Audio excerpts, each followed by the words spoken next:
मुझे पता है तेरी जॉब चली गई है और तुझे पैसों की सख्त जरूरत है। मैं तेरी हेल्प कर सकती हूँ, लेकिन उसके लिए तुझे मेरा एक काम करना होगा। दुबई से गोल्ड के कुछ पैकेट्स इंडिया लेकर आने होंगे। लेकिन ये तो गलत काम है ना। एक गलत काम करने से अगर तेरी लाइफ सही हो जाए तो वो अच्छा है ना। सोच, तू गाड़ी ले सकता है, एक बड़ा घर खरीद सकता है, अपनी बहन की शादी करा सकता है। अरे तू खुद शादी कर सकता है। अगर वो भाग गया ना तो जिग्नेश हम लोग बहुत बड़ी प्रॉब्लम में आ जाएंगे। सामने जो क्लाइंट जिससे पैसा ले रखा है ना, हमें गोली मार देगा। तू एक काम कर, साहिल के घर जा और सुन, खुद मत जाइयो, लड़के भेज। मुझे वो बैग चाहिए बस। साहिल! साहिल! ये क्या बदतमीजी है? अंदर कैसे है? साहिल कहाँ है? क्या चाहिए तुम्हें? साहिल नहीं है यहाँ पे। अंदर रहे। अरे अरे ये क्या बदतमीजी है? ये कौन हो आप लोग? क्यों आए हो तुम कमरे में? क्या चाहिए तुम्हें? क्या ढूंढ रहे हो? चुप! कुछ नहीं है उसमें। नहीं मिला। देखो आंटी, उसके पास एक बैग है। कहाँ पे वो बैग? मुझे नहीं पता। नहीं पता तो अपने बेटे को पूछ, क्या कहाँ है? अगर हमारा पैसा नहीं मिला ना फिर समझ जाओ। बैग नहीं मिला और ये साहिल भी गायब है। क्या? तू एक काम कर, उसकी गर्लफ्रेंड ऋतु को उठा, खुद ही आएगा बैग लेके।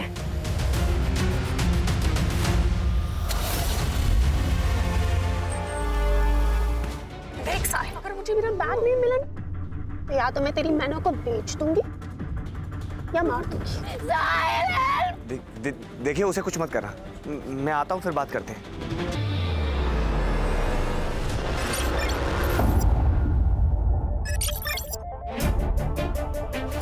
अरे क्या कर क्या रहे हो? क्या ढूंढ रहे हो? बताओ तो मुझे।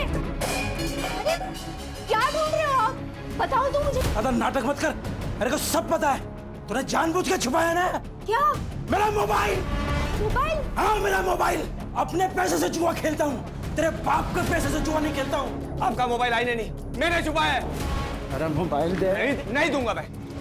कितने और लोगों से उधारी लेके अब तो लोग घर आने लग गए हैं। अपने बाप को मत समझा।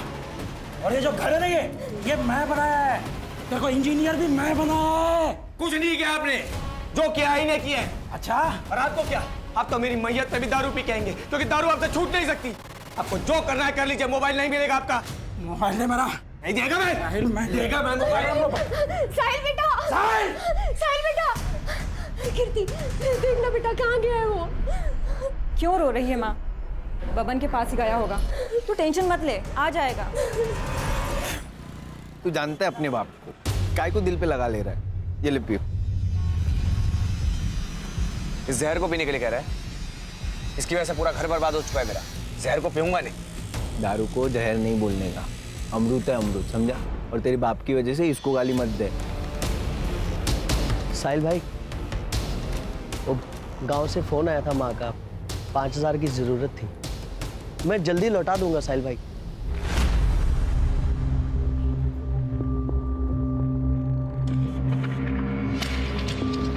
शुक्रिया साहिल भाई। पैसा बांटा जा रहा है। बांट नहीं रहा हूं, उधार दे रहा हूं। तेरी तरह चोरी के मोबाइल नहीं बेचता, है धंधा करता है। चोरी का मोबाइल बेचने में भी ना हिम्मत लगता है, समझा? और जीने के लिए जो चीजों की जरूरत है वो मैं करता है। यहाँ मेरे को ज्ञान मत बांट।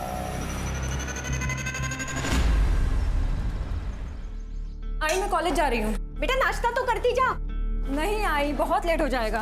अरे बेटा सुन तो, नाश्ता। राघव, टाइल्स की नई बैच आई है, चेक कर लेना। हाँ पापा।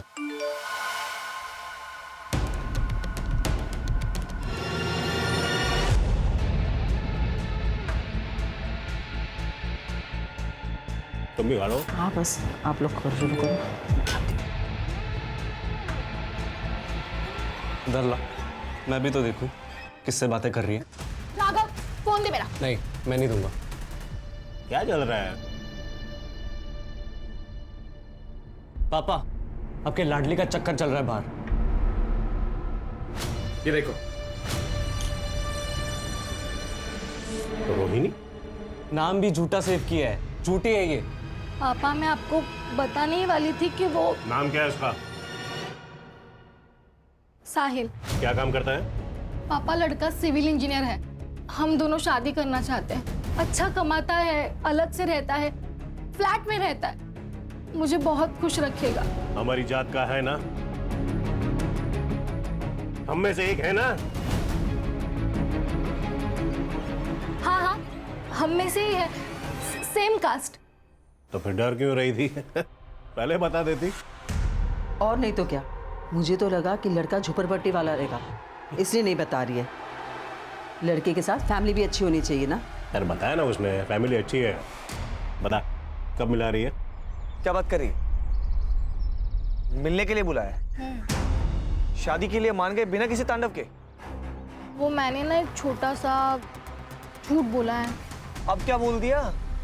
यही कि तुम अच्छे फैमिली से बिलोंग करते हो, तुम्हारे पापा जॉब पे जाते हैं और मम्मी हाउसवाइफ है। और मैंने ये बताया कि हम दोनों सेम कास्ट के हैं और तुम फ्लैट में रहते हो। फ्लैट? तो तुम फ्लैट तो लेने वाले हो ना, तो ये बात तो सच हुई ना। रितु फ्लैट लेने वाला हूँ, लिया नहीं है यार। मुझे ये बताओ कि तुम कब आ रहे हो मिलने?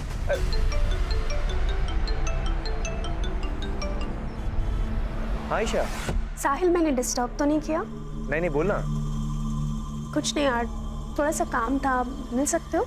ठीक है मैं आता हूँ। अच्छा ये बता कि मैं कॉफी शॉप पे मिलेगी या घर आऊँ? नहीं कॉफी शॉप नहीं, तुम घर आ जाओ। ठीक है मैं घर आता हूँ। सिया। अच्छा तो ये वजह है शादी ना करने की, ठीक है समझ गई मैं। अरे बाबा ऐसी कोई बात नहीं, दोस्त है और काम के सिलसिले में बात कर रहा था। और वैसे भी एक काम के सिलसिले में मैं कल दुबई जा रहा हूँ। वहाँ से वापस आने के बाद आई और बाबा से भी मिल लूँगा। और तुमने ये जो प्यारा सा झूठ बोला है, इसका क्या करना है हम वो भी देख लेंगे। ठीक है।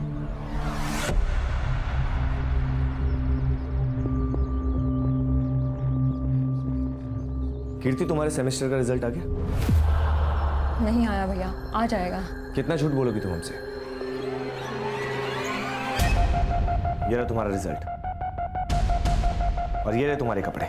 ये कपड़े पहन के तुम कॉलेज जाती हो और क्या क्या छुपाओगी तुम हमसे? आप अपने काम से काम रखिए ना भैया। दुबई जाना है, जाओ दुबई।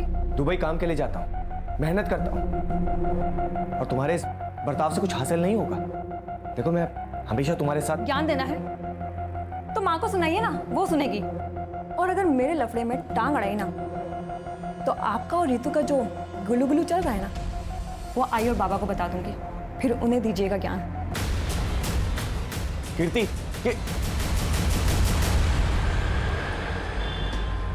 कीर्ति की फिक्र होती है यार। वो तो फालतू टेंशन लेता भाई। वो क्या अब छोटी बच्ची रही है, संभाल लेगी अपने आप को। अच्छा सुन, बीच बीच में घर जाते रहना। माँ को कुछ भी चाहिए तो ला देना यार, पैसा मैं दे दूंगा तेरे को। बड़ा है पैसे देने वाला, मेरी भी माँ है वो।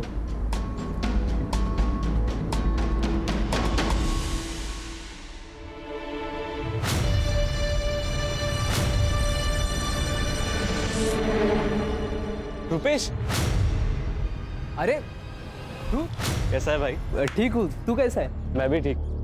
अच्छा सुन ना, तेरी बहन के वेडिंग कार्ड्स कहाँ से छपवाए तूने? क्या बात है, शादी कर रहा है क्या? मैं शादी नहीं कर रहा, रितु की शादी है। तो माँ ने बोला सब देख लेते हैं। रितु की शादी किससे? लव मैरिज है। एक मिनट, ये देख। इसके साथ? क्यों, क्या हुआ? पापा झूठ बोली है। वो लड़का सड़ी चाली में रहता है, बाप बेवड़ा है, माँ दूसरों के घर पे काम करती है और वो दुबई वाली नौकरी। पता नहीं सच है कि झूठ है। ये सब कुछ झूठ है। और तू किस पे यकीन कर रहा है? उस रुपेश पे? माँ वो रुपेश है ना, मुझे 3 बार प्रपोज कर चुका है, ये जानते हुए भी कि मैं इसकी बहन हूँ। ऐसे दोस्त है तुम्हारे? हाँ देख, झूठ मत बोल। मैं झूठ नहीं बोल रही। ठीक है, सब झूठ है ना? तो उसे उसके घर वालों को हम साथ में मिलेंगे। सब कुछ सही रहा तो शादी करा देंगे, लेकिन अगर झूठ हुआ तो तुम्हारी जान मैं खुद लूंगा रितो।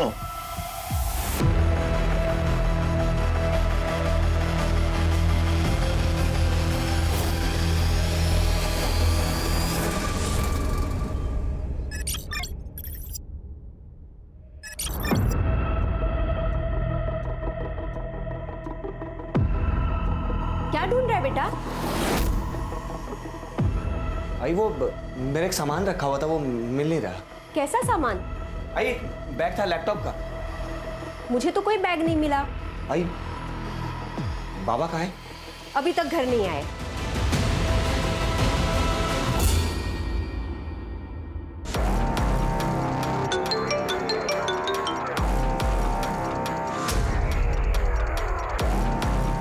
हेलो।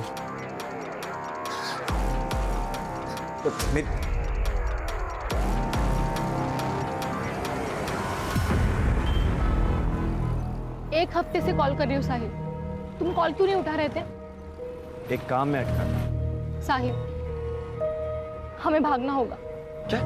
पापा को सब कुछ पता चल गया, वो हमें एक होने नहीं देंगे। रितु लेकिन मेरी बात। देखो साहिल, प्लीज हमें आज ही भागना होगा। ठीक है, 2 घंटे बाद सामान के साथ मुझे यहाँ मिलना। हम लोग यहीं से निकलेंगे। सच्ची? सच। ठीक है, मैं तुम्हें 2 घंटे बाद यहाँ पे मिलती हूँ।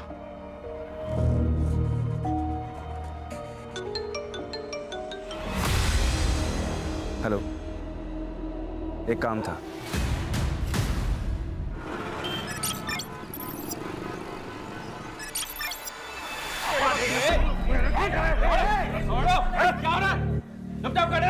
ये क्या हो रहा है? ये पुलिस स्टेशन है, आप लोगों का घर नहीं है। क्या मामला है?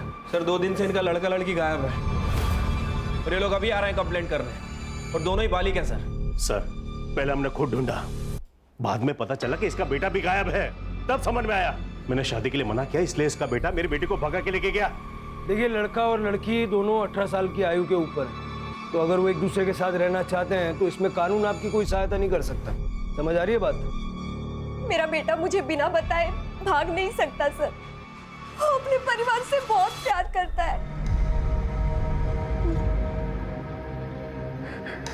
साहिल, साहिल बेटा, क्या हुआ? क्यों रो रहे हो?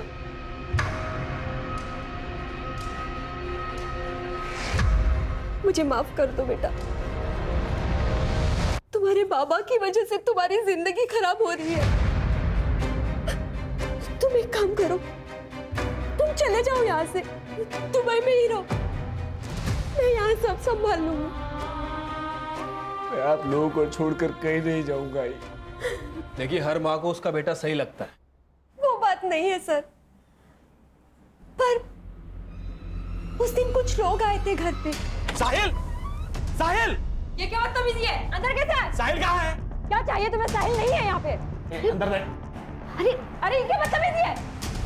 ये कौन हो आप लोग? क्यों आए हो तुम कमरे में? क्या चाहिए तुम्हें? क्या ढूंढ रहे हो? चुप! कुछ नहीं है उसमें। नहीं मिला। देखो आंटी, उसके पास एक बैग है। कहाँ पे वो बैग? मुझे नहीं पता। नहीं पता तो अपने बेटे को पूछ, क्या कहाँ है? अगर हमारा पैसा नहीं मिला ना, फिर समझ जाओ। इसीलिए साहिल हमें पुराने घर से नए घर में लेके गया। ठीक है, आप लोग जिस घर में रह रहे हैं उसके मकान मालिक या फिर ब्रोकर का नंबर है? हाँ सर, नंबर है। दे दीजिए, कंपनी का नाम, नंबर, डिटेल वगैरह सब दे दीजिए। सब झूठे सर, मेरे बेटे ने पूरी इंफॉर्मेशन निकाली है। हर तीसरे दिन में तो घर आता था। अब ऐसी कौन सी कंपनी है जो हर तीसरे दिन दुबई से उसको इंडिया भेजती है? वो हम देख लेंगे, आप लोग अपनी अपनी कंप्लेंट लिखवा दीजिए।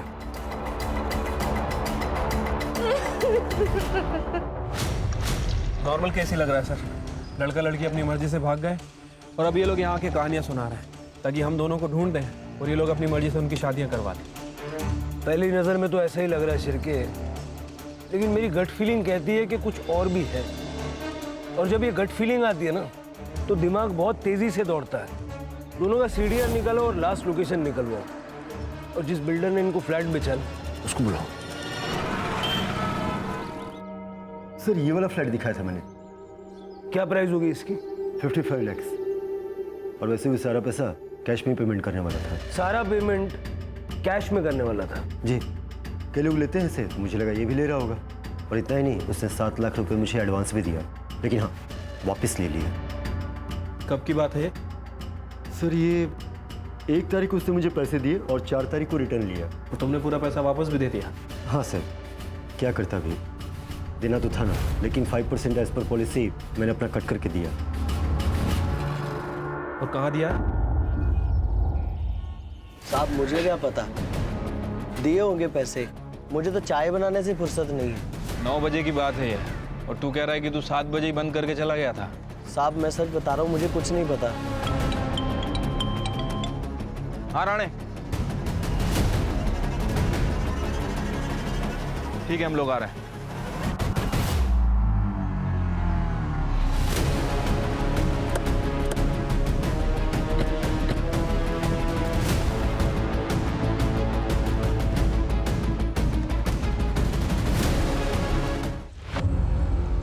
बॉडी तो साहिल की है सर। सर के पीछे काफी गहरा निशान है, शायद किसी भारी चीज से मारा है।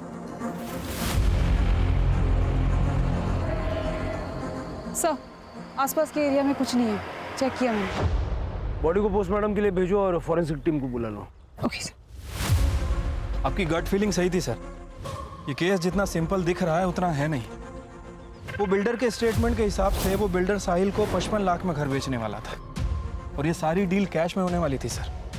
जब मैंने चाय वाले से इंक्वायरी की तो पता चला कि उसे भी इस डील के बारे में मालूम है, और चाय वाले की टपरी यहाँ से केवल 500 मीटर दूर है। कहीं ऐसा तो नहीं कि लालच में आके उस चाय वाले ने मर्डर किया? पॉसिबिलिटी तो है। ये साहिल कौन सी कंपनी में काम करता था और उसके घर जो धमकाने के लिए लोग आए थे वो कौन थे, जरा पता करो। वो चाय वाले को भी बुलवा लो। अगर साहिल की बॉडी यहाँ मिली है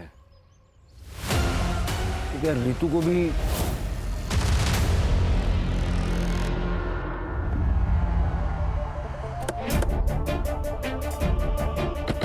राणे, इस एरिया में जितने भी सीसीटीवी कैमरे हैं सबकी फुटेज कलेक्ट करो।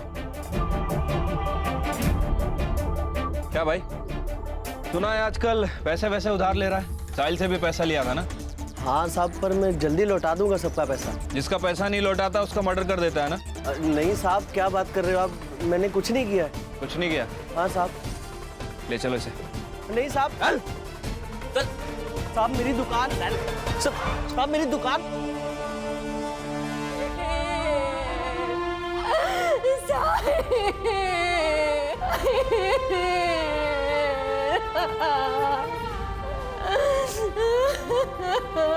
तुमने मार डाला मेरे बेटे को।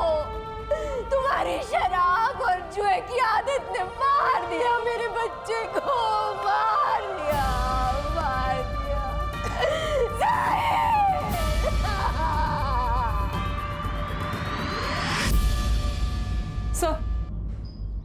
सर साहिल और रितु की सीडीआर रिपोर्ट आ गई है। सर रितु ने साहिल को पहला कॉल रात को 9:45 पे अपने घर से किया था।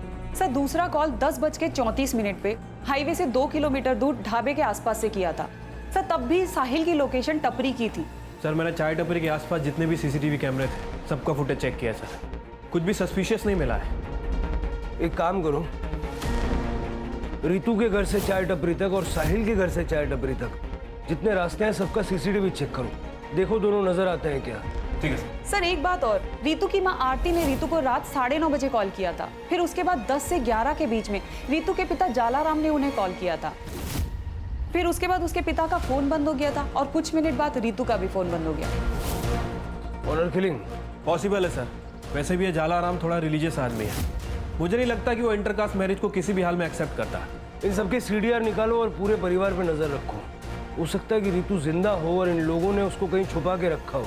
सर ये साहिल के फादर को जुआ खेलने की आदत है, और साहिल की बहन कीर्ति, ये भी मुझे थोड़ी सस्पिशियस लग रही है। सर भाई मर गया लेकिन बहन के चेहरे पे जरा भी शिकन नहीं। ऑनर किलिंग तो किसी भी साइड से हो सकती है। वो चाय टपरी वाले को ले आओ। राजू सच सच बता, उस दिन क्या हुआ था? साहब मैं सच सच बता रहा हूँ, साहिल भाई आए थे वहाँ पे और रितु मैडम भी थे। दोनों वहाँ बैठ के बात कर रहे थे साहब भाग जाने की। बोले कि 1 घंटे के बाद इधर ही मिलेंगे। फिर रितु मैडम चली गई वहाँ से, लेकिन साहिल साहब वहीं थे। फिर साहब एक आदमी आया था वहाँ पे, कुछ तो उन दोनों में बात हुई, तो फिर साहिल भाई भी चले गए थे। साहिल भाई बहुत अच्छे इंसान थे, सबकी बहुत मदद करते थे, लेकिन उनका वो दोस्त है ना बबन, वो बहुत कमीना है साहब। ये बब्बन कौन है? साहिल का दोस्त है सर। सीडीआर में काफी फोन कॉल्स और मैसेजेस है उसकी। शक करने वाली कोई बात नहीं है। ये बब्बन और साहिल में दोस्ती गहरी थी। दोस्त तो दोनों बहुत अच्छे हैं, लेकिन साहब दोनों की दोस्ती के बीच में ना एक लड़की आ गई। अच्छी दोस्ती निभाई तूने, हाँ? दोस्त समझ कर साथ बैठाया, एक ही थाली में खाना खिलाया और तू मेरी थाली में छेद करेगा? भाई तू गलत समझ रहा है। तू जानता है मेरे को, मैं ऐसा कर तेरी हिम्मत कैसे हुई? तेरी हिम्मत कैसी उससे प्यार करने की? आज के बाद उसके आसपास भी भटका तो मुझसे बुरा कोई नहीं होगा, और ना ही कभी मेरे सामने आना, वरना चांद से मार दूंगा। भाई सुन तो भाई। साहिल किसकी बात कर रहे थे? पता नहीं साहब, शायद रितु मैडम की। नहीं तो साहिल भाई इतना गुस्सा नहीं करते। चल साहब, अरे चल ना बाबा, चल। राणे, जरा इस भवन से जाके बात करो। और साहिल जिस कंपनी में काम करता था उस कंपनी का पता चला? नहीं सर, लेकिन उसके पासपोर्ट पे दुबई के एंट्री और एग्जिट के काफी स्टैम्प्स हैं। वर्क वीजा नहीं था सर, शायद पेरोल पे नहीं था।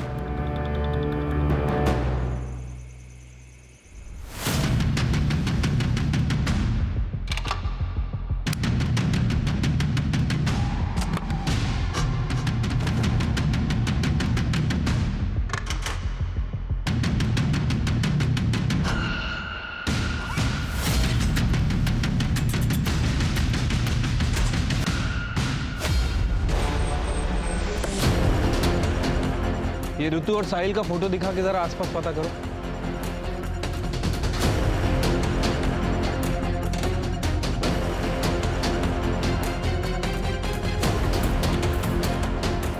सर, यहाँ पे आजू बाजू में किसी ने भी ऋतु को नहीं देखा।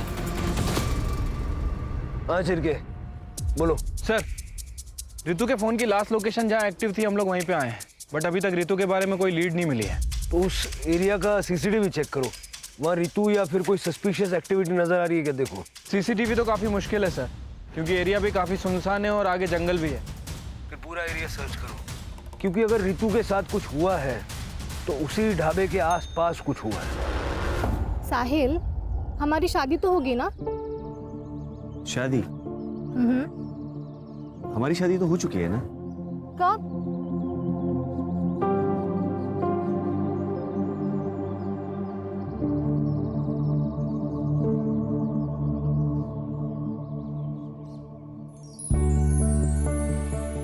खुश? बड़े फिल्मी हो तुम। मैं तुमसे बहुत प्यार करती हूँ, तुम मुझे कभी छोड़ के मत जाना। कभी नहीं जाऊंगा। वो साहिल का बाप पक्का जुआरी, बहुत कर्जे लेते उसने, लेकिन अभी 2-3 दिन हो गए किधर दिखाई नहीं दे रहे। उस दिन कुछ ढूंढ रहे थे घर पे, वो मिला नहीं उन्हें, फिर वो कहीं चले गए।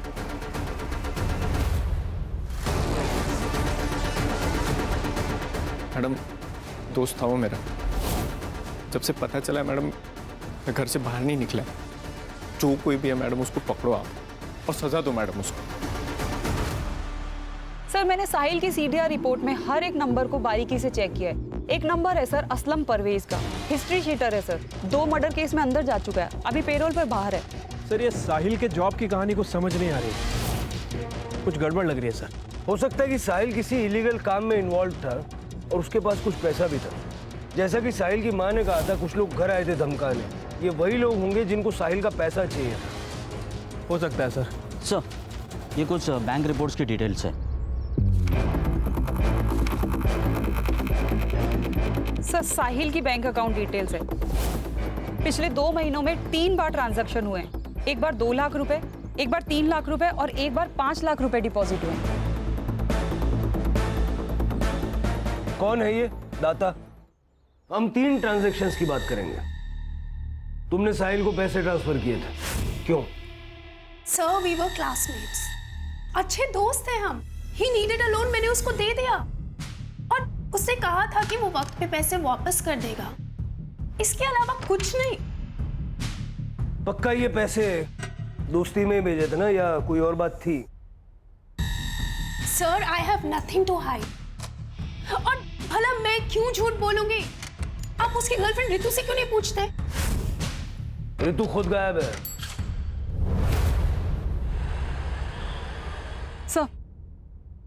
सर साहिल की पीएम रिपोर्ट। सर उसकी मौत ब्लंट फोर्स ट्रॉमा से हुई है। सर पे काफी गहरी चोट आई है, ब्लड लॉस भी हुआ है। मारकर उसे तालाब में डाल दिया था। सर टाइम ऑफ दैट 12 से 1 बजे के बीच। मतलब ये साहिल जब चाय टपरी से अपने घर जाने के लिए निकला 10:30 से 11 के बीच, तब किसी ने उसे बीच रास्ते में मार दिया और जगह सुनसान थी, इसलिए न किसी ने देखा न किसी को पता चला।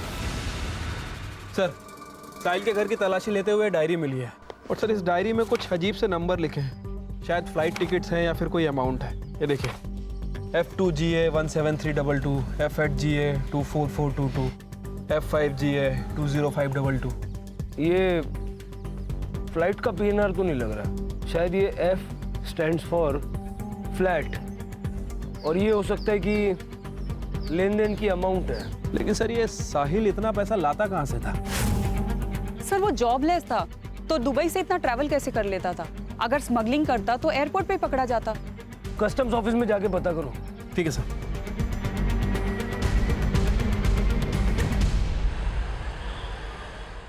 सर ये देखिए, मैं रितु का सोशल मीडिया अकाउंट चेक कर रही थी सर। काफी फेमिनिस्ट और एक्टिविटीज टाइप लड़की लगती है। सर इसने अपने सोशल मीडिया पे इक्वालिटी और नो कास्टिज्म की बात की है। इसकी पोस्ट पे रुपेश नाम के लड़के ने हेट कमेंट किया है। उसके बाद इन दोनों के बीच चैट पे लड़ाई भी हुई है। मैंने रुपेश का अकाउंट भी चेक किया सर। इसके अकाउंट में रितु और रुपेश की कुछ डिलीट चैट मिली है जिसमें इसकी साहिल और उसकी कास्ट को लेके लड़ाई भी हुई है। ये रुपेश की कॉल डिटेल्स भी निकालो, हो सकता है इसका और रितु का कुछ कनेक्शन हो। रुपेश को जानते हैं आप लोग? सर वो दोस्त है मेरा। रितु के कॉल रिकॉर्ड से हमें उसका नंबर मिला है। रितु उससे प्यार करती थी? हाँ सर, रितु ने इस बारे में बात की थी लेकिन हमने माना नहीं क्योंकि हमें लगा कि रितु साहिल को डिफेंड करने के लिए झूठ बोल रही है। ये रुपेश गायब है और इसका फोन भी बंद है। तुम्हें पता है कि कहाँ गया होगा? नहीं सर।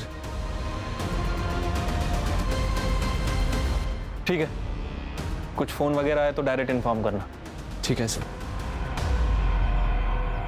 सर रितु के घर के बाहर एक CCTV कैमरा है, वहाँ का फुटेज मिल गया है सर। ये देखिए सर, ये कार रात में 12 बजे से 1 बजे तक रितु के घर के आसपास घूम रही है और उस डायरेक्शन में भी जा रही है जहाँ से रितु गायब हुई थी। इसका नंबर साफ साफ विजिबल है। इसकी डिटेल्स निकालने के लिए बोल दिया सर। गुड।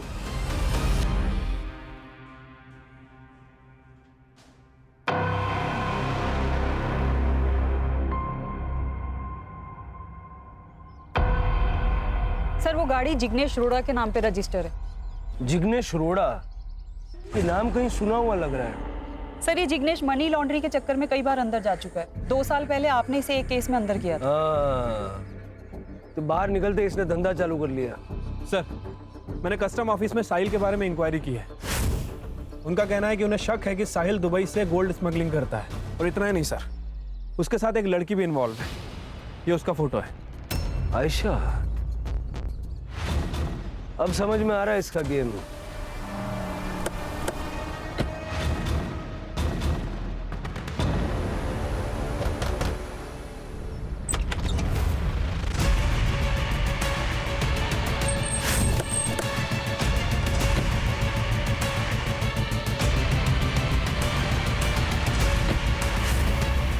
रोड़ा, बोला था ना सुधर जाना। झूठ मत बोल, CCTV फुटेज है हमारे पास।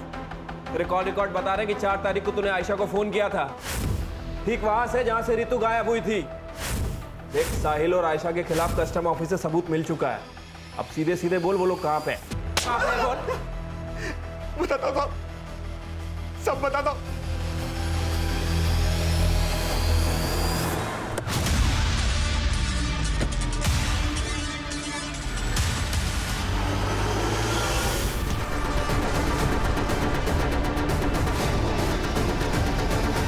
एम्बुलेंस को फोन करो।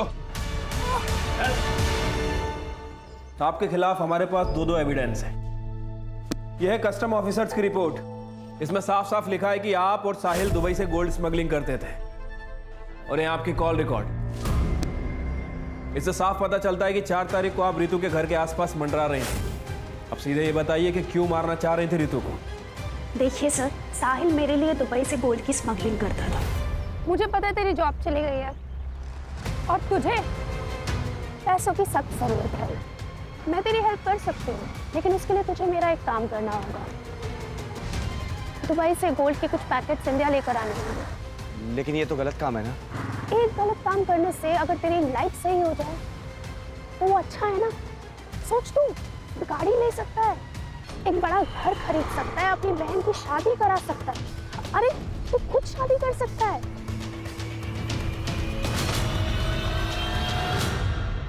सर, साहिल ने पहले के 3-4 शिपमेंट क्लियर करा दिए थे, लेकिन लास्ट शिपमेंट उस समय वो अचानक गायब हो गया। वो दुबई से गोल्ड ला चुका था। सर, मैं पार्टी से एडवांस ले चुकी थी। अगर वो भाग गया ना तो जिग्नेश हम लोग बहुत बड़ी प्रॉब्लम में आ जाएंगे। सामने जो क्लाइंट जिससे पैसा ले रखा है ना, हमें गोली मार देगा। तू एक काम कर, साहिल के घर जा और सुन, खुद मत जाइयो, लड़के भेज। मुझे वो बैग चाहिए बस।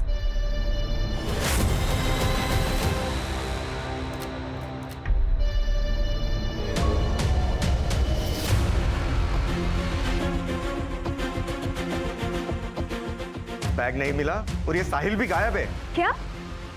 तू एक काम कर, उसकी गर्लफ्रेंड रितु को उठा, खुद ही आएगा बैग लेके।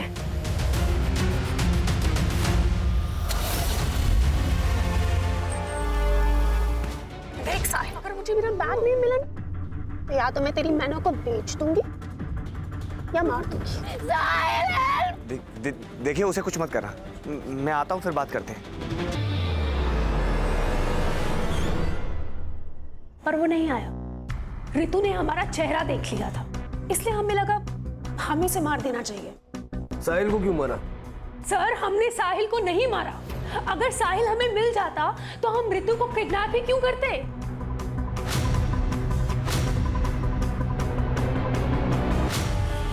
क्या लगता है सर? शायद सच बोल रहे हैं, लेकिन ऐसे यकीन कैसे कर लें? इंट्रोगेशन चालू रखो। रूपेश का पता चला? अभी तक तो नहीं सर। सर रुपेश पकड़ा गया।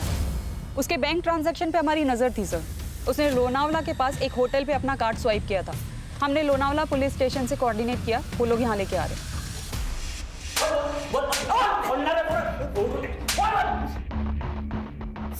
सर सच में मैंने कुछ नहीं किया सर। कुछ नहीं किया तो लोनावाला में चिक्की खाने गया था सर, क्योंकि जिस रात साहिल का मर्डर हुआ उस दिन साहिल और मेरा झगड़ा हुआ था सर वो जल्दबाजी में कहीं तो जा रहा था।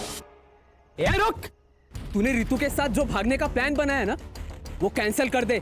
उस चाय वाले ने मुझे तुम दोनों के प्लान के बारे में सब कुछ बता दिया। चुपचाप घर चला जा वरना बहुत बुरा होगा। मैंने उसके भाई को कॉल करके सब बता दिया है। डरता नहीं हूं मैं, समझा? और वो मुझसे प्यार करती है। अगर मैं मर भी गया ना तो तुझसे प्यार नहीं करेगी, क्योंकि वो तेरी औकात जानती है। मेरी औकात निकालेगा? चुपचाप मेरे रास्ते से हट जा, वरना किसी और का गुस्सा तुझ पर उतर जाएगा। फिर मैं वहां से चला गया सर।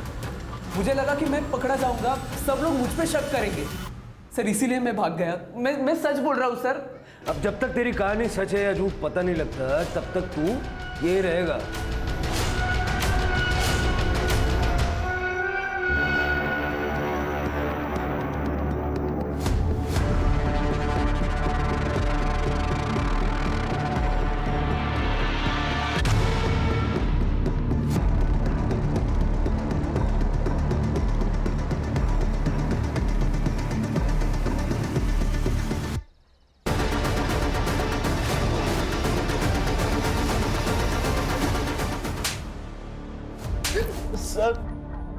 सर मैंने ही रुपेश भाई को बताया था, उन्होंने मुझे रितु मैडम और साहिल भाई के बारे में बताने के लिए 2000 रुपए दिए थे। सर राजू के ठेले से जो बाल मिले थे उसकी डीएनए रिपोर्ट। सर वो बाल राजू के ही हैं। सर रितु और साहिल से रिलेटेड कोई ट्रेसेस नहीं मिले। क्यों सर? अरे चल रहे। सर पटेल ज्वेलर से कॉल आया था। उनके यहाँ पे एक आदमी है जो हर दूसरे दिन गोल्ड बिस्किट बेचने आता है, वो भी बिना रिसिप्ट के। सर अगर आयशा के स्टेटमेंट को माने साहिल का सोना चोरी हुआ है तो शायद ये वही आदमी हो सकता है। Make a trap.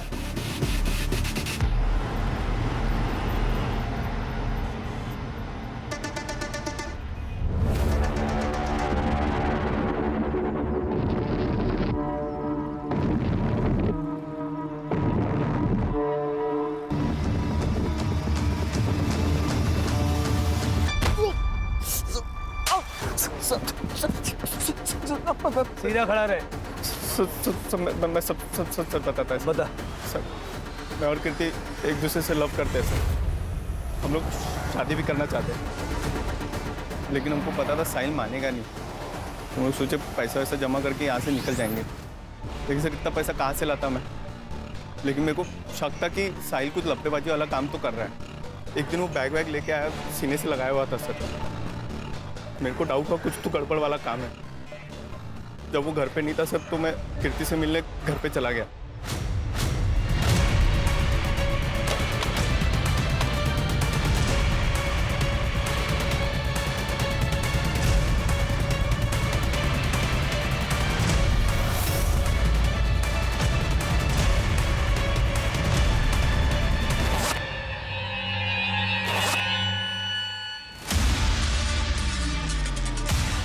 सोचा सारा सोना बेच के हम लोग शिमला शिफ्ट हो जाएंगे, वहाँ पे कोई पकड़ेगा नहीं तो सर। तो जब तुझे गोल्ड मिल गया तो लालच आ गया, और जब साहिल को पता चला कि उसका गोल्ड तूने मारा है, तूने उसको मार दिया। मैंने साहिल को नहीं मारा सर, आई शपथ सच बोल रहा है मैं सर। 4 तारीख को कहा सर थोड़ा सा सोना मैं बेच दिया था, तो मुंबई के बार में रात भर पिया मैं उस दिन। सर मैंने साहिल को नहीं मारा सर, दोस्त था वो मेरा। उस दिन राघव उसको मारने को आया था तो मैं नहीं बचाया था सर। अब लोग मिलते हैं टपरी पे राजू। ठीक है चल क्या बाय। चल ध्यान रखियो, बाकी बताइए। हाँ तू भी ध्यान रख। दूर रह मेरी बहन से, वरना जान से मार दूंगा तुझे मैं। छोड़ छोड़ छोड़ छोड़, दोबारा हाथ लगाया ना यही गाड़ देगा मैं तेरे को, समझा? याद रखना, छोड़ूंगा नहीं तुझे मैं। सर मैं सच बता रहा हूँ, मैंने साहिल को नहीं मारा है। आई शपथ सर, मैंने सही में नहीं मारा। क्यों नहीं डाला? सर लेकिन मैंने सच बताया सर। सर सर ये राघव के हाथ में उस दिन मैंने काफी एक्सपेंसिव वॉच देखी थी। ये रुपेश के स्टेटमेंट के हिसाब से जब उसका और साहिल का झगड़ा हुआ तो उसने राघव को कॉल किया था। राघव को उठा और उसके घर की तलाशी लो, वारंट में निकलवा दो। ठीक है।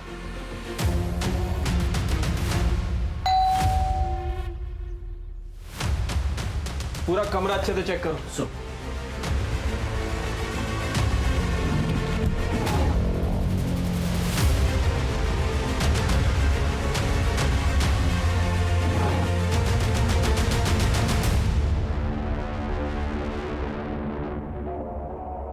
सर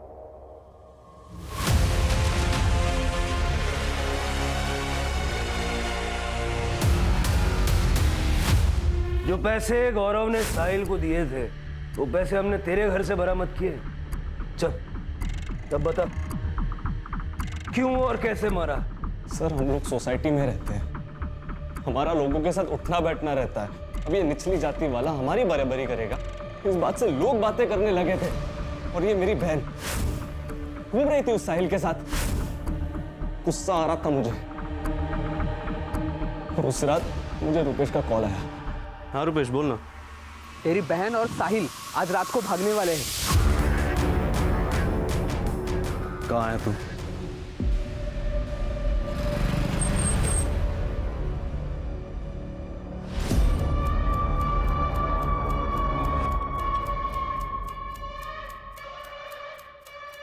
फिर मैं भाग गया था वहां से। तो अपनी बहन की नहीं, अपनी इज्जत बचाने के लिए तूने उसे मारा। आदमी अपने कर्म से बड़ा होता है, जाति से नहीं। 21वीं सदी में जी रहे हैं हम लोग, और तेरे जैसे कुछ पिछड़े लोग अपनी ऊंची जाति की फिक्र करने में लगे हैं।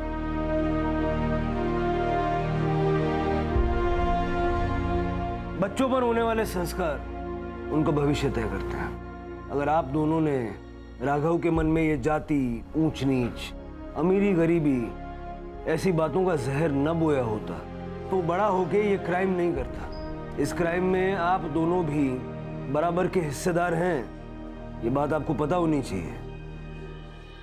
और आप बेटे के बारे में सब पता होना चाहिए कि नहीं? अगर आपका बेटा इतने सारे पैसे कमा के घर ला रहा है तो वो पैसे कहां से आए, ये पूछना आपका फर्ज था कि नहीं? अगर आप उससे कहती कि बेटा 2 रोटी खाएंगे लेकिन ईमानदारी की, तो वो ये सब धंधे नहीं करता और शायद जिंदा होता। बच्चे देश का भविष्य हैं, लेकिन उस भविष्य को संवारने की जिम्मेदारी माँ बाप की है।